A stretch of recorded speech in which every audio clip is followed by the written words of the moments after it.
Razel. Si Razel, na-meet ko siya first year. Enrollment, kasi I was with my mom. Tapos magkasama si Razel tsaka si Hazel.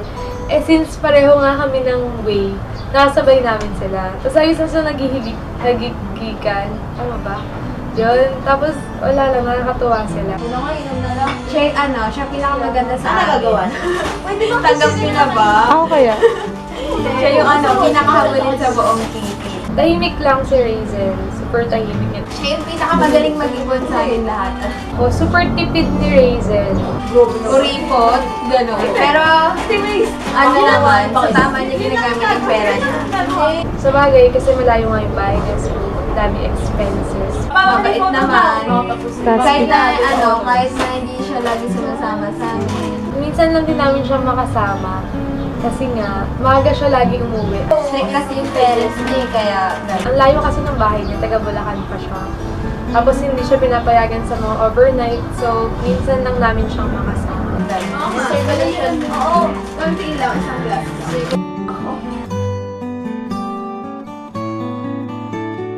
Si Jerlyn, How I Met Jerlyn. first year, angat talaga siya, nakakatawa. May nagtanong si Sir, hindi ko maalala kung sinong Sir, tapos nagsabi, kasi sobrang haba ng pila. Sabi, sino yung mga average 90? Nagtaas siya ng kamay. Agad Nabasa siya ng blue card. Ako yung nagbasa ng blue card niya sa advice. Blue card at our class card. I don't really remember, pero sa parang gano'n. Tapos nakita ko. Tapos sinawag ko siya. Viado, Jerlyn Joy. Na gano'n. Tapos yun, nakalala ko na siya. Nung first year si Jerlyn, laging nasa dulo.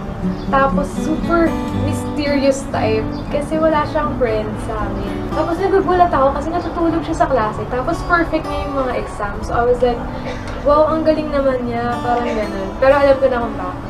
So, parang nayabangan ako konti. Tingin ko kanya ang bata niya pa. Ba't kaklase ko na siya ang bata niya? Tapos nanghiram siya sa akin ng ballpen. Tapos sabi niya, ang taray ko daw nung araw na yun. Tapos once natapos nang mag-discuss yung prof, nawawala siya bigla. Yun. Gusto ko si Jerlyn, lalo na nung kasama kami nung second semester, kaming apat, si Hazel, si Paula, si Jerlyn, ako kaming apat. Sige, close friends na lang si Jerlyn. Nung close kami, naging close kami, third year din. She likes to play Dota. So, dancer din siya. Akala ko dati siya mayabang, tapos mapambuli. Pero hindi naman pala. Although minsan talagang makapanlait, bongga be ah.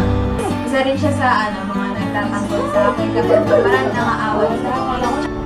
Minsan lang magsentiyan ako. Ayaw niya talaga nagsisenti as much as possible. Si Jerlyn na yung simula umpisa. Si Jerlyn.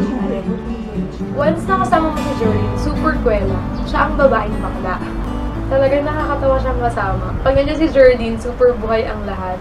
Sa tropa, sa buong PK, siya yung nagpapasaya sa amin lahat. Kapag wala si Jerlyn, parang kulang.